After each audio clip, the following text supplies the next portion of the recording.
अगली पंक्ति में जो तीसरा है वो बड़ी ही सुंदर पंक्तियाँ लिखी हुई हैं।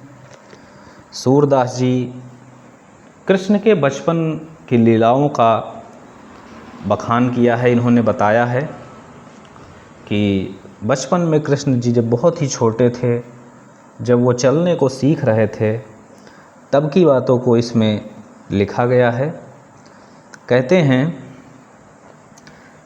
किलकत कान्हा घुटुर बनियावत, किलकत कान्हा घुटुर बनियावत, मणिमय कनक नंद के आंगन, बिंब पकड़ी बैधावत, किलकत कान्हा घुटुर बनियावत। कबहू निरखी हरिया पुछाह को, करि सो पकरन चाहत, किला की हसत राजत दुई दतिया, पुनि पुनि तीह अवगाहत, कनक भूमि पर कर पग छाया, यहाँ उपमाइक राजति, किलकत कान्हा घुटुर बनियावत, करी करी प्रतिपद प्रति मनि वसुधा, कमल पैठ की राजति, बाल दशा सुख निरखी जशोदा, पुनि पुनि मंद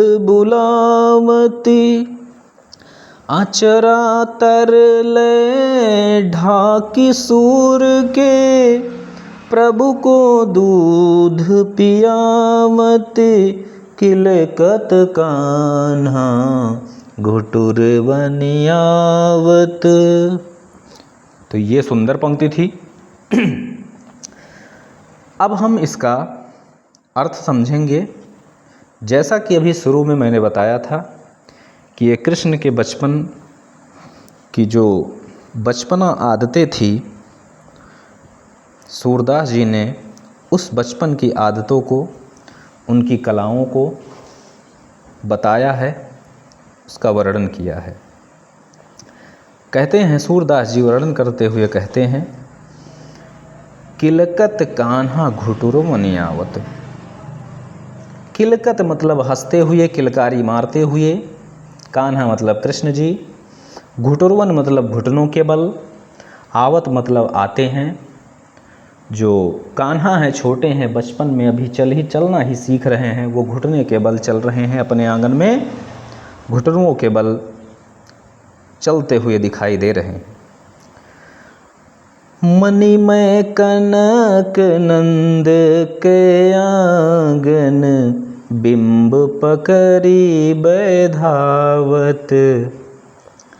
मणिमय, मणियों से युक्त, कनक यानी सोने चांदी से युक्त, नंद के आंगन, वो जो नंद बाबा का आंगन है वो मणियों से और सोने से जड़ा हुआ है।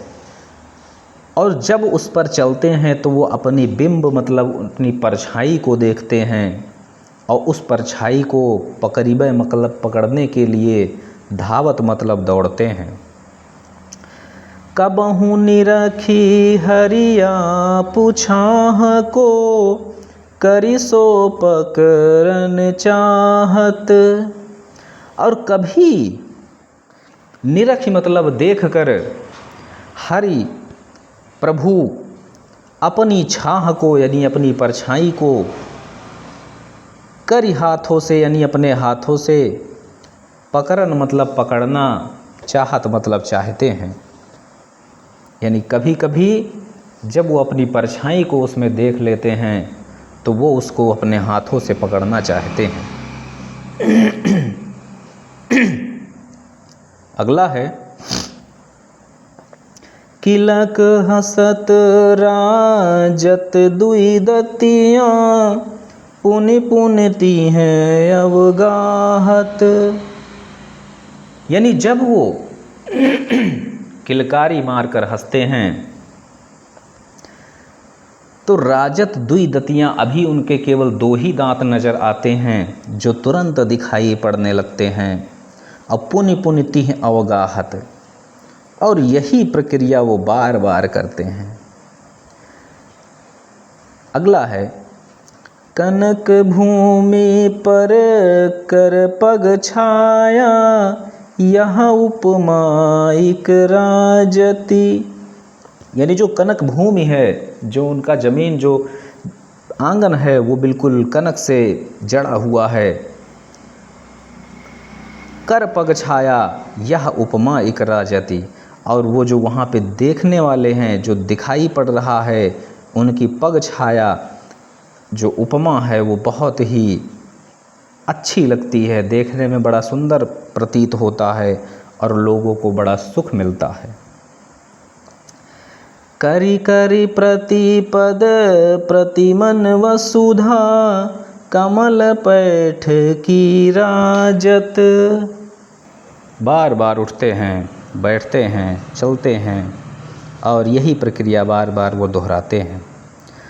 बाल दशा सुख निरखी जशोदा, पुनि पुनि नंद बुलावत।